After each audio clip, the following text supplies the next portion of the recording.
ॐ अज्ञानतिमिरान्धस्य ज्ञानाञ्जनशलाकया चक्षुरुन्मिलितं येन तस्मै श्रीगुरवे नमः। वाञ्छाकल्पतरुभ्यश्च कृपासिन्धुभ्येव च पतितानां पावनेभ्यो वैष्णवेभ्यो नमो नमः। नमो महावदान्याय कृष्ण प्रेम प्रदायते कृष्णाय कृष्ण चैतन्य नाम्ने गौरत्विषे नमः।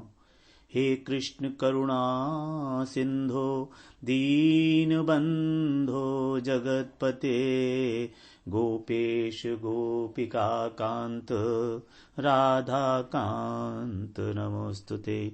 तप्त कांचन गौरांगी राधे वृंदावनेश्वरी वृषभानुसुते देवी प्रणमामि हरिप्रिये। वृंदायै तुलसीदेव्यै प्रियायै केशवस्य च कृष्णभक्तिप्रदे देवी सत्यवत्यै नमो नमः। श्री कृष्ण चैतन्य प्रभो नित्यानंद श्री अद्वैत गदाधर शिवासादि गौर भक्त वृंद। हरे कृष्ण कृष्ण कृष्ण हरे हरे, हरे राम राम राम हरे हरे। हरे कृष्णा। सर्वप्रथम मैं अपने गुरुपाद पद्म ओम विष्णुपाद अष्टोत्तर शत श्री श्रीमद् भक्तिवेदांत माधव गोस्वामी महाराज के चरण कमलों में अनंत कोटि दंडवत प्रणाम ज्ञापन करता हूं। हम लोगों ने कल श्रीमद् भगवद गीता के 9वें अध्याय में प्रवेश किया है। हमारा बड़ा सौभाग्य है कि हम आज भगवद गीता के 9वें अध्याय तक पहुंचे हैं कल, और हम अब उसका श्रवण करेंगे, उसका अध्ययन करेंगे, क्योंकि ये 9वां अध्याय पूरे भगवद गीता के प्राण स्वरूप हैं। इसमें भगवान ने शुद्ध भक्ति की बात की है और जो हमारे लिए इमीडिएटली सारे प्रिंसिपल्स इसके एप्लीकेबल हैं। इसकी बातों को यदि हम अपने जीवन में थोड़ा सा भी अगर उतारें अथवा केवल श्रवण ही करते रहें श्रद्धापूर्वक, क्योंकि जब हम किसी भी वस्तु को, किसी भी बात को श्रद्धापूर्वक श्रवण करेंगे तो हमारा आचरण अपने आप वैसा हो जाएगा। हमें कुछ करने की आवश्यकता नहीं पड़ेगी ओवर एंड अबव, क्योंकि जब हमारी श्रद्धा है उसमें, उस सब्जेक्ट के अंदर, उस विषय में, तो हम बड़े उत्साह के साथ, बड़ी उत्कंठा के साथ उसको सुनेंगे कि इसमें क्या भगवान क्या वैसी बातें बताने जा रहे हैं वो कि जिससे साक्षात भगवत प्राप्ति हो सकती है। ऐसी ऐसी रहस्य की बातें बताएंगे भगवान। गुह्यतम बताया है इसको, रहस्यमयी बातें।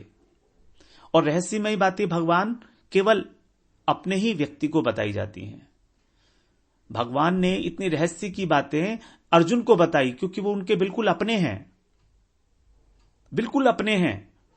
और हम जब उन बातों को श्रवण कर रहे हैं तो कहीं ना कहीं हमारे हृदय में भी भगवान के प्रति अपनत्व तो आ ही रहा है।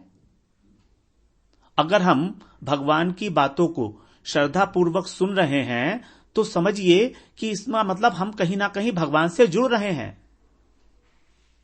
तो जो अपनत्व उनका अर्जुन के प्रति है वही अपनत्व उनका हमारे प्रति भी है, और हमारा भी उनके प्रति अपनत्व होगा, हमारा भी होगा। इसमें अर्जुन ने किसी भी प्रकार का कोई प्रयास नहीं किया भगवत प्राप्ति के लिए। वो तो युद्ध के मैदान में खड़ा है। युद्ध के मैदान में उसको किसी भी प्रकार का प्रयास करने का, अभ्यास करने का समय ही नहीं है। केवल श्रवण मात्र से उसका मोह समाप्त हो गया और उसने अपनी स्थिति को, अपने स्वरूप की, अपने वास्तविक स्वरूप को प्राप्त कर लिया केवल श्रद्धापूर्वक। तो जिस प्रकार से अर्जुन ने श्रद्धापूर्वक बिना किसी दोष दृष्टि के श्रवण किया है, उसी प्रकार से हमें श्रवण करना है। तो 9वें अध्याय को श्रवण करने की योग्यता ही यही है जो भगवान ने कहा है अनसूयवे। सबसे पहले श्लोक में ही भगवान ने यह श्लोक कहा है अनसूयवे। अनसूयवे का मतलब है जो दोष दृष्टि से रहित है, पर दोष दृष्टि से रहित है। और दूसरों के गुणों को बहुत अधिक देखता है और उनके दोषों में भी गुणों को ही देखता है। वही है अनसूयवे, अनसूया। असूया का मतलब होता है ईर्ष्या, और अनसूया मतलब जो बिल्कुल दोष दृष्टि से निर्मल दृष्टि है, जिसकी सरल स्वभाव है। तो उसी प्रकार से यदि हम लोग इस अध्याय का, विशेषकर तो मेरा आप सबसे करबद्ध निवेदन है, हाथ जोड़कर निवेदन है, मेरा आग्रह है आपसे कि एक बार नवा अध्याय आप पूरी श्रद्धा के साथ, पूरी तत्परता के साथ श्रवण करें। जो कुछ भी हमें मिलना है भगवत गीता से वो इसमें मिलेगा। फिर आगे के अध्याय में तो इसी बात की चर्चा की जाएगी, लेकिन नवम अध्याय हमारा बहुत क्रूशियल है, इसको समझ लेना चाहिए हमको। तो 7वें अध्याय में जो भगवान बात बता रहे थे अपनी ओर से, अर्जुन ने 6ठे अध्याय के अंत में प्रश्न नहीं किया था भगवान से कि भगवान ने यह कहा था कि जो श्रद्धावान पुरुष हैं, जो योगी हैं, वो मुझको बहुत प्रिय हैं, वो श्रेष्ठतम है मेरे मत में। लेकिन अर्जुन ने प्रश्न नहीं पूछा वहां पर, तो भगवान अपनी ओर से उसको एक्सप्लेन किए। अब 7वां अध्याय यही है भगवान की भक्त वत्सलता,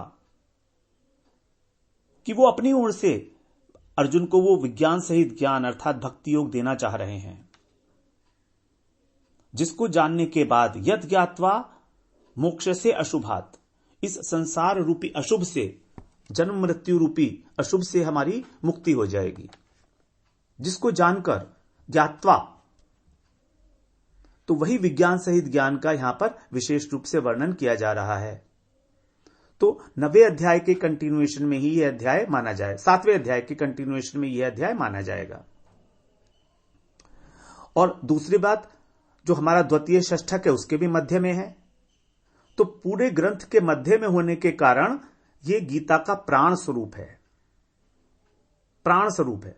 9वां और 10वां अध्याय गीता के सार स्वरूप हैं, जिसमें भगवान स्वयं अपनी महिमा का वर्णन कर रहे हैं, जिससे कि उनके जो भक्त हैं वो उनके ऐश्वर्य को जान लें और शुद्ध भक्ति में प्रेरित हो सकें, प्रवृत्त हो सकें। तो यहां पर 7वें और 8वें अध्याय में जैसे हम लोग श्रवण कराए हैं, प्रधानीभूता भक्ति का वर्णन हुआ था विशेष रूप से। कर्म मिश्रा प्रधानीभूता, ज्ञान मिश्रा प्रधानीभूता और योग मिश्रा प्रधानीभूता। प्रधानीभूता भक्ति का अर्थ आप समझते ही हैं, जिसके अंदर भक्ति प्रधान रूप से है, लेकिन उसमें कहीं ना कहीं थोड़ा सा अंश है कर्म का, ज्ञान का और योग का। कर्म का मतलब इच्छाएं, कामनाएं, भोग की प्राप्ति संसार के अंदर अथवा स्वर्ग के अंदर, तो उसको बोल देते हैं हम कर्म मिश्रा।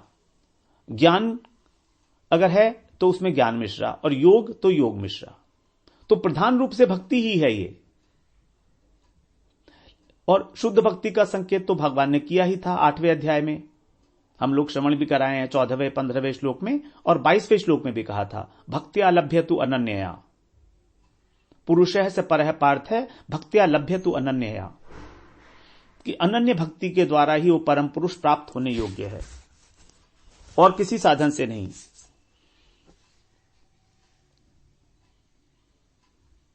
और 14वें श्लोक में बोला ही था भगवान ने, अनन्य चेता सततम यो माम स्मरति नित्यशः तस्याहम सुलभः पार्थ नित्य युक्तस्य योगिनः, कि अनन्य चित्त के द्वारा जो निरंतर मेरा स्मरण करता है उसी को हे पार्थ मैं सुलभ होता हूं, जो नित्य युक्त है मुझसे। और वो परम पुरुष कौन है जिसकी प्राप्ति कर रहे हैं भगवान? परम पुरुष है से पर है पार्थ है, वो परम पुरुष कौन है? तो यहां पर स्पष्ट कह दिया, वो मैं ही तो हूं, वह परम पुरुष मैं हूं। तो अर्थात जो मेरा अनन्य चित्त से स्मरण करता है उसी के लिए मैं सहजता से प्राप्त हो जाता हूं। तो यहां पर इन 2 श्लोकों से भगवान ने भूमिका डाल दी अनन्य भक्ति की, अपने स्वरूप की, अपने परम भाव की, जिसकी चर्चा 9वें अध्याय में भगवान कर रहे हैं। तो भगवान ने 9वें अध्याय 8वें अध्याय के अंतिम श्लोक जो था उसमें भी इसी प्रकार से अपनी 9वें अध्याय की जो भूमिका थी वो स्पष्ट की थी,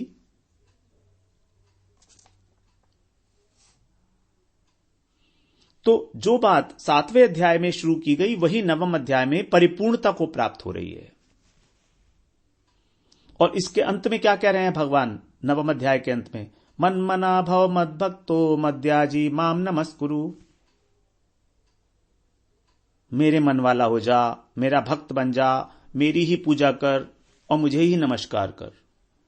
34 श्लोक हैं 9वें अध्याय में हमारे, हम लोग उनका श्रवण करेंगे धीरे धीरे।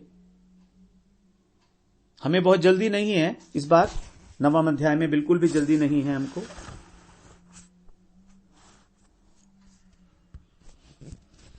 जैसे एक हार होता है, जब हम गले में कंठा हार पहनते हैं तो एक हार होता है, उसके बीच में एक पदक लगाया जाता है, मणि लगाई जाती है, इसको लॉकेट बोलते हैं। तो जिस प्रकार से जो एक लॉकेट शोभायमान होता है माला के बीचों बीच, जो मणिमंडित है, मणि लगी होती है जिसके अंदर, उसी प्रकार से ये जो हमारी अष्टादश अध्याय गीता है, इसके केंद्र में 9वें अध्याय में राज विद्या और राजयूह योग ये शोभायमान हो रहा है। हम समझ सकते हैं इसकी क्या महत्व है इसका। और जो इस अध्याय का अंतिम श्लोक है वो लगभग पूरी भगवत गीता के बीच का ही श्लोक माना जाता है, सेंटर पॉइंट पर। मन मना भव मद भक्तो मद्याजी माम नमस्कुरु, 9वें अध्याय का 34वां श्लोक। तो यही है वो राज विद्या राजगुह्य योग। और इस राज विद्या का ही निष्कर्ष क्या निकलता है? इसका निष्कर्ष यही है कि तू अपना मन मुझे दे दे। मन मना भाव, अपना मन मुझे दे दे, मेरे मन वाला हो जा। तो पहले भगवान कह रहे हैं कि तुम अपना मन मुझे दे दे। अब मन तो देना बहुत मुश्किल है। अर्जुन कहेंगे मन तो मेरे को अपना युद्ध में भी तो करना है, लड़ना भी तो है, कैसे दे दूं आपको मन? इसलिए कहा आगे मद भक्तो, मेरा भक्त बन जा। अब भक्त बनने के लिए भी भक्तियों का साधन करना पड़ेगा, इसलिए कहा मद्याजी, मेरी अर्चना कर, जो भी कर्म कर रहा है मुझे अर्पण कर। इन तीनों से भी जब नहीं होगा तब कह दिया माम नमस्कुरु, मुझे नमस्कार तो कर ले। तो केवल एक नमस्कार करने से ही तो क्या होगा, मुझसे जुड़ जाएगा। युक्त्वा एवं आत्मानम मत परायणः, युक्त्वा, तो मुझसे युक्त हो जाएगा। क्योंकि सारी चर्चा इसलिए की जा रही है कि हम भगवान से जुड़ जाएं। सारी की सारी बातें जो की जा रही हैं उसका एक ही लक्ष्य है, केवल एक लक्ष्य, भगवान से किसी भी प्रकार से जुड़ना। नित्य युक्त से योगिनः नित्याभियुक्ता नाम। अनेक अनेक बार भगवान ने इस शब्द की चर्चा की है। नियतात्म भी, तो नित्य जो है मुझसे जुड़ा रहे तू किसी भी प्रकार से। और नित्य तभी जुड़ा जा सकता है जब हमके भगवान से स्वाभाविक प्रेम हो जाएगा। हमारे मन में निरंतरता उसी के लिए होती है जिससे हमारा स्वाभाविक प्रेम होता है। जैसे हमारा पुत्र है, हमारा उससे स्वाभाविक प्रेम है। हम कोई जबरदस्ती प्रेम तो नहीं करते ना कि मेरा बेटा है इसलिए इससे प्रेम करना पड़ेगा मुझको, कोई कंपल्शन नहीं है।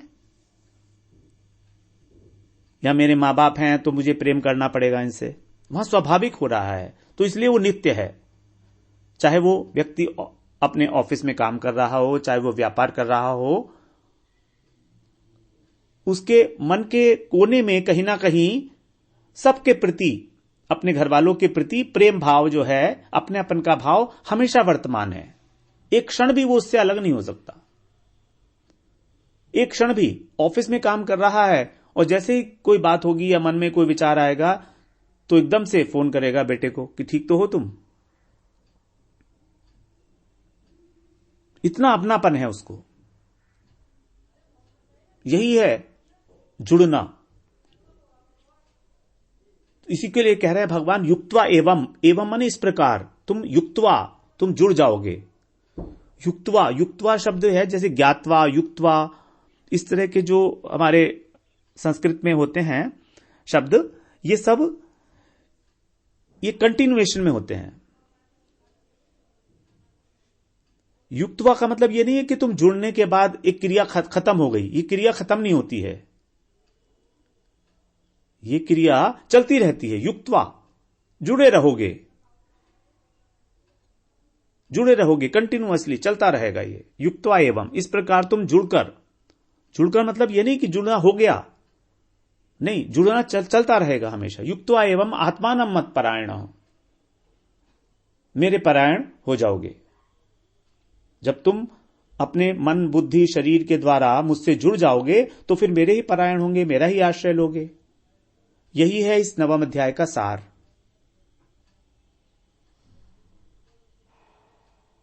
और फिर होगा क्या? मामेव एष्यसि, तुम मुझको ही प्राप्त करोगे, इसमें कोई संदेह नहीं है।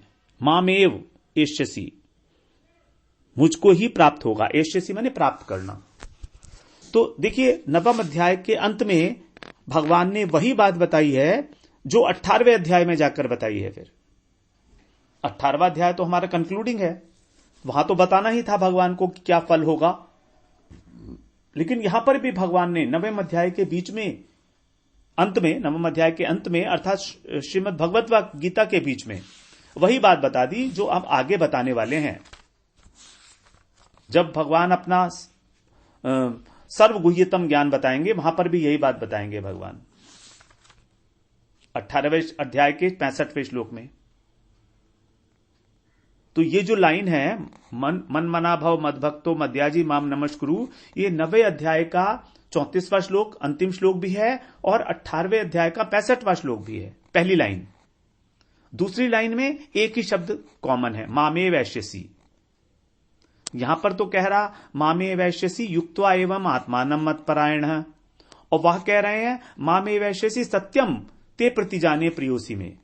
वहां पर भगवान एक दूसरी प्रतिज्ञा कर ली कि ये मेरी प्रतिज्ञा है कि तू मुझे ही प्राप्त करेगा। और प्रतिज्ञा का कारण बता रहे हैं कि क्योंकि तू मेरा बहुत प्रिय है, इसलिए मैं प्रतिज्ञा कर रहा हूं। प्रतिजाने, सत्यम ते प्रतिजाने प्रियोसी में, तुझसे प्रतिज्ञा कर रहा हूं क्योंकि तुम मेरे बहुत प्रिय हो। तो इस प्रकार से नवम अध्याय का जो अंतिम श्लोक और 18वें अध्याय का 65वां श्लोक, उसके अंदर जो भगवान ने शुद्ध भक्ति का फल बताया है, मामेव एष्यसि, भगवत प्राप्ति, ये हमारे लिए बहुत महत्वपूर्ण बात हो जाती है। अब शास्त्रों में ऐसा कहा जाता है कि ब्रह्म किसी भी प्रकार का संकल्प विकल्प नहीं करता, क्योंकि हमने श्रवण करा है शरीर तत्व में कि हमारा जो मन होता है ना, वो संकल्प विकल्प करता है। मन का यह स्वभाव है, कभी इस बात को सोचना, कभी उस बात को सोचना, संकल्प विकल्प, करूं कि नहीं करूं, टू बी और नॉट टू बी। लेकिन ब्रह्म के पास तो मन नहीं होता। भगवान ब्रह्म के पास मन कहां होता है? तो ब्रह्म का मन कहां चला जाता है? भगवान का मन कहां चला जाता है? भगवान का मन उनके भक्तों के पास होता है। भगवान का मन भगवान के भक्तों के पास होता है। और फिर भगवान क्या करते हैं? अपने उसी मन की चोरी करते हैं वो, क्योंकि अब भगवान का मन हरण हो गया भक्तों के द्वारा, तो अब भगवान उसकी चोरी करते हैं, हरण करते हैं। इसलिए भगवान का नाम है मनोहर, मन को हरण करने वाले। अब जब भक्तों का मन चोरी हो गया, तो भगवान ने तो अपना मन दे दिया भक्तों को। अब भक्तों का जब मन भगवान ने लिया, तो भगवान भक्तों का मन भी लेके चले गए। अब भक्तों का मन भी चोरी हो गया, भक्त परेशान हो गए। अब उन्हें पता लगा कि ये किसने चुराया है, तो इसलिए वो भगवान के पीछे पड़े रहते हैं कि वो भगवान ने चुराया है। तो भक्त भगवान के पीछे पड़े रहते हैं और भगवान भक्त के पीछे पड़े रहते हैं। यही है दोनों का अपनापन। तो इसलिए सबसे पहले भगवान ने कहा मन मना भव, मेरे मन वाला हो जा, जो मेरे मन में वही तेरे मन में, भगवान की इच्छा में ही इच्छा को मिला देना। इस प्रकार से मन मना भाव से इस चैप्टर का जो निष्कर्ष है, जो पूर्ण हो रहा है, मन मना भाव से हो रहा है। अब इस अध्याय में भगवान ने अपने ऐश्वर्य का वर्णन किया है, अपनी महिमा का वर्णन भी किया है।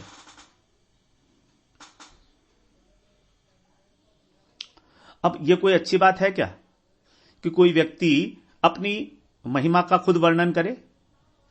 यह तो अच्छी बात समाज में नहीं मानी जाती, अपनी कोई प्रशंसा करे। साधारणतः है अपनी प्रशंसा करना, अपने मुंह मियां मिट्ठू बनना, यह तो कोई अच्छी बात नहीं है। लेकिन यहां तो भगवान कह रहे हैं मेरा परम भाव क्या है, वही यही भगवान बताएंगे 9वें अध्याय में। तो ऐसा क्यों बता रहे हैं भगवान हमको? फिर इस संबंध में जो एक कथा है वो ऐसी आती है। एक महात्मा थे। अब महात्मा तो होते ही हैं, उनको तो निरपेक्ष होते हैं, उनको किसी का कोई डर, किसी तरह का कोई संकोच तो होता नहीं है, क्योंकि उनके संसार से किसी प्रकार की कोई अपेक्षा भी नहीं होती। कोई उनको क्या कहता है क्या नहीं कहता है उन्हें कोई फर्क नहीं पड़ता है। तो एक बार वो ऐसे ही अपना आवेश में, भजन आवेश में अपनी महिमा का वर्णन करने लगे और कहने लगे कि मैं तो शुद्ध बुद्ध आत्मा हूं, मैं अद्वितीय हूं, आत्मा भगवान की दास है। अब वही बात यदि कोई उनसे कहे कि आप अपने मुंह से अपनी प्रशंसा क्यों कर रहे हो, तो उन्होंने क्या कहा? उन्होंने कहा देखो, मैं अपने को जितना जानता हूं दूसरा कोई नहीं जानता। मैं अपने को जितना जानता हूं दूसरा कोई नहीं जानता है। इसलिए यदि मैं ही अपनी महिमा नहीं बताऊंगा तो दूसरे लोग कैसे जानेंगे? जब मैं अपनी महिमा बता रहा हूं तो इसके माध्यम से ही दूसरे लोगों को अपनी आत्मा के स्वरूप का भी ज्ञान हो रहा है, क्योंकि मेरी आत्मा उनकी आत्मा से पृथक वस्तु नहीं है। आत्मा के स्तर पर हम सब एक ही तो हैं। आत्मा का तो सबका धर्म एक ही है, भगवान की सेवा करना। अब जब मैं अपनी स्वरूप का वर्णन कर रहा हूं, जब मैं अपनी महिमा बता रहा हूं, तो यह महिमा मेरी नहीं है, यह मेरी कोई पर्सनल महिमा नहीं है। यह महिमा तो प्रत्येक आत्मा की है और उसको तो बताना ही पड़ेगा, तभी तो उनको जानकारी होगी कि उनका स्वरूप भी वैसा ही है जैसा मेरा है। वास्तव में केवल अंतर मात्र इतना है कि मैं इस बात को जान गया हूं और वो लोग नहीं जानते हैं। तो हमारा स्वरूप क्या है, हमें क्या करना है, हमें क्या नहीं करना चाहिए, हमारी आत्मा का क्या स्वभाव है, क्या धर्म है, वास्तव में वो जो आवृत हो गया है शरीर धर्म के द्वारा, अविद्या के कारण, अज्ञान के कारण, वही जो है किसी भी प्रकार से भगवान हमारा उस स्वरूप को हमें बताना चाहते हैं।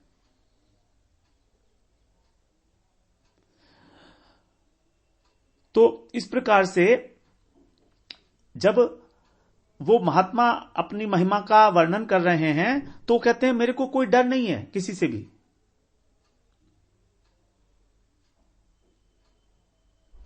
तो इसलिए डरना किसे चाहिए? डरना उसको चाहिए जो स्वयं को भगवान बता रहा है।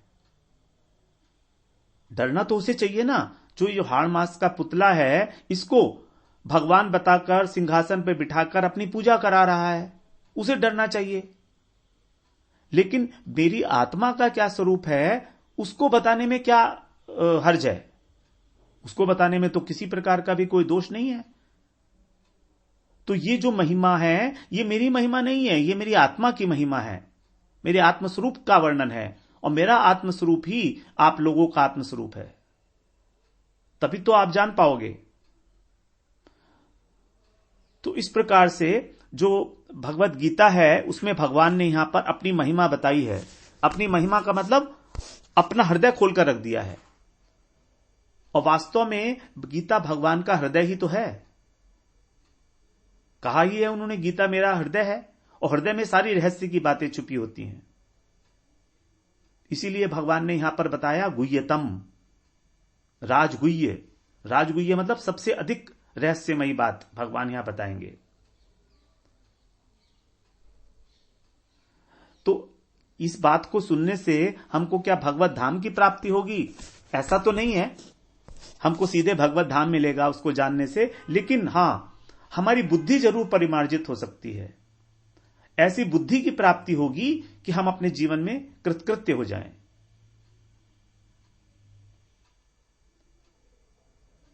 स्यात् कृतकृत्यश्च 15वें अध्याय में भगवान ने बताएंगे, 15वें अध्याय में भगवान ये बात बताएंगे कि किस प्रकार से तुम इस प्रकार की बुद्धि को प्राप्त करके कृतकृत्य हो जाओगे। 15वें अध्याय का अंतिम श्लोक जो 20वां श्लोक है उसमें भगवान ने बताया है, एवं बुद्धे परम बुद्ध्वा एतत् बुद्ध्वा बुद्धिमान स्यात् कृतकृत्यश्च भारत। एतत् बुद्ध्वा बुद्धिमान, कि इस तत्व को जानकर जो ज्ञानवान पुरुष है, बुद्धिमान है, वो कृतकृत्य हो जाता है, कृतार्थ हो जाता है। यही है वो गुह्यतम ज्ञान। तो कृतकृत्य होने मतलब कृतार्थ होना। तो इति गुह्यतमम शास्त्रम इदम उक्तम मया नघ, 15वें अध्याय का 20वां श्लोक, एतत् बुद्ध्वा बुद्धिमान स्यात् कृतकृत्यश्च भारत। तो तेरे सारे कर्तव्य पूरे हो जाएंगे। कृतकृत्य का मतलब क्या है कि जितने भी करने योग्य कर्म हैं वो सब कर लिए, ऐसा उत्कृष्ट ज्ञान की प्राप्ति होगी। फिर किसी प्रकार के कर्म की आवश्यकता नहीं होगी। तो हम इस अध्याय में 34 श्लोक हैं हमारे, और हमने इसको 5 प्रकरण में विभाजित किया है। पहला प्रकरण होगा हमारा 3 श्लोक का विषय निर्देश प्रकरण। 7वें अध्याय में भी ऐसा ही था, 3 श्लोक में भगवान ने विषय निर्देश किया है।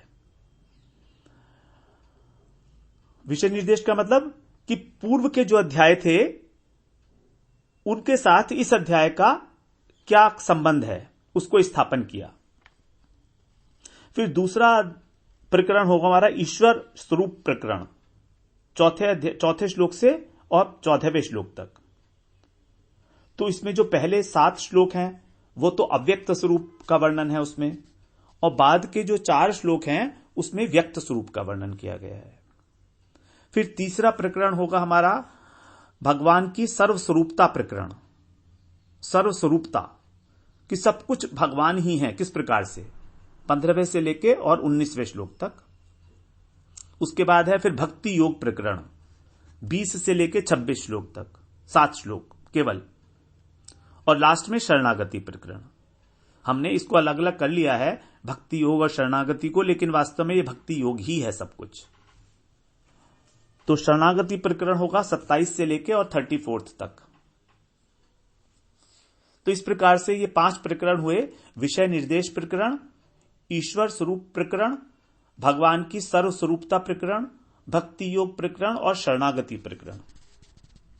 इस प्रकार से हम लोग इन 34 श्लोकों को श्रवण करेंगे, और अंत में 9वें अध्याय का जब हम सार श्रवण करेंगे तब हम 9वें अध्याय के अधिकतर श्लोकों का संबंध 7वें अध्याय के श्लोकों के साथ स्थापित करने की चेष्टा करेंगे, कि 7वें अध्याय में जो बात कही गई वही बात थोड़े से विस्तार के साथ भगवान ने किस प्रकार से 9वें अध्याय में कही, उसी बात को आगे बढ़ाते हुए।